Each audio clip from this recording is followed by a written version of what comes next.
Hey there. So let's talk about Pluto. I've mentioned Pluto a lot in some of my other videos, and we all know that Pluto is a planet of transformation, right? Of bringing what's in the shadow out to the surface so we can deal with it. And what I learned about Pluto recently is not only is it going direct on October 13th for being retrograde in Capricorn, and it's moving back into the sign of Aquarius, it is also out of bounds, which is like Pluto on steroids. And it's going to continue to be out of bounds until 2035. So that gives us 10 years of deep transformation, not only personally, but on a collective note too. Now, I am not an astrologer, but I cannot deny the deep insight that astrology provides when we are looking at different cycles that we are traversing and moving through on a personal level, on the collective, as well as the world.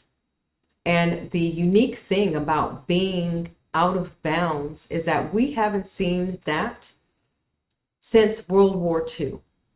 And we know that we got the Holocaust with that, we got the internment camps. So it dredges up a lot of themes like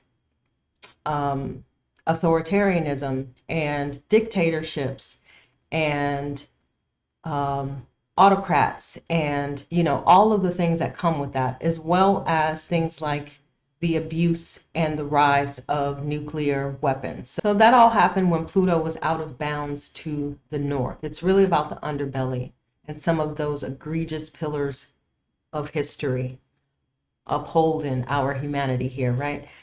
When we are talking about Pluto out of bounds to the south, those themes are more along the line of reformation and coming together as a collective and rebuilding and reclaiming our power as a collective, and people really calling out the egregious things, the authoritarian rule, like, hey, you know what, wait a minute, this does not work for anyone, this needs to stop. So there's lots of revolts that move us along on a trajectory that's better for everyone involved. And the last time that Pluto went out of bounds to the south was during 1778 to 1788. So, during the American Revolution and the French Revolution and the British Industrial Revolution. So Pluto being out of bounds to the south, it will continue those themes of reclaiming our collective power, of reformation to our systems and all of that from 2025 to 2035.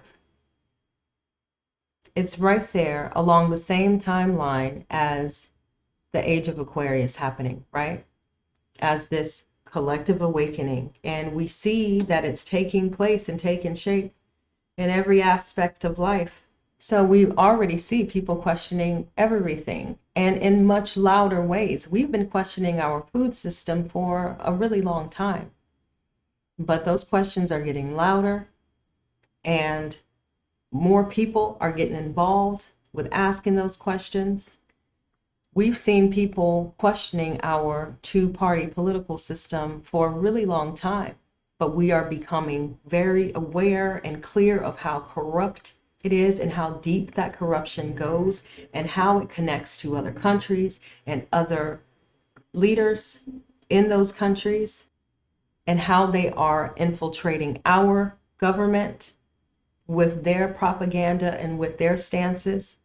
So the question's already happening, and it's going to get even louder and deeper. And as these pillars fall, we have to really be careful about building similar structures in their place, because that's not what we want. That's not conducive to our growth, right?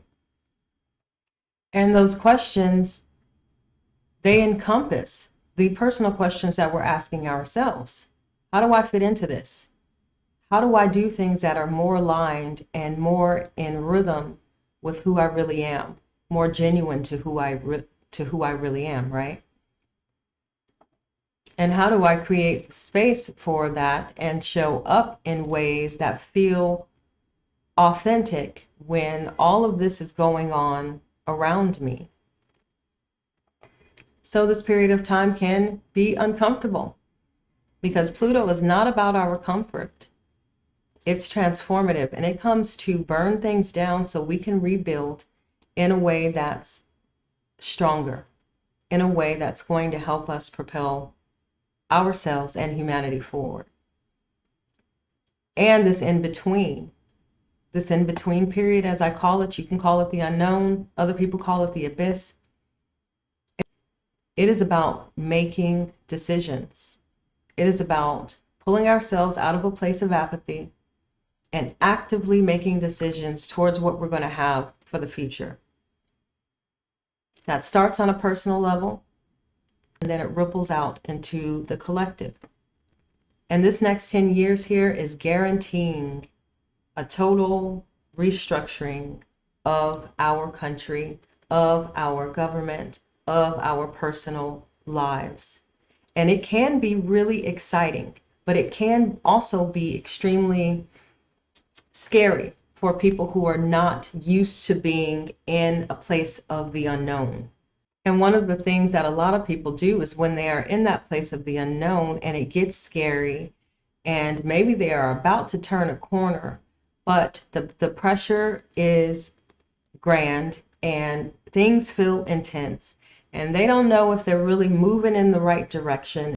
What they'll do is they turn around and they run back to things that are familiar.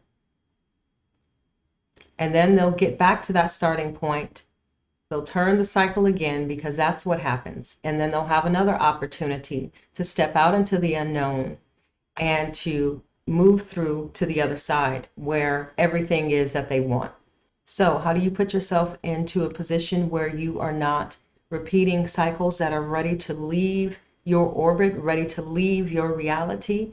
In addition to all of us sort of doing this collectively together as we move through this period of time, it can be a lot, but I put together a 6-day reset where it walks you through some of the main actions and some of the main things you need to think about within this larger context of us doing this transformative work together. It's a totally free mini audio course. The link will be either on the screen or in the description, and I will talk to you soon.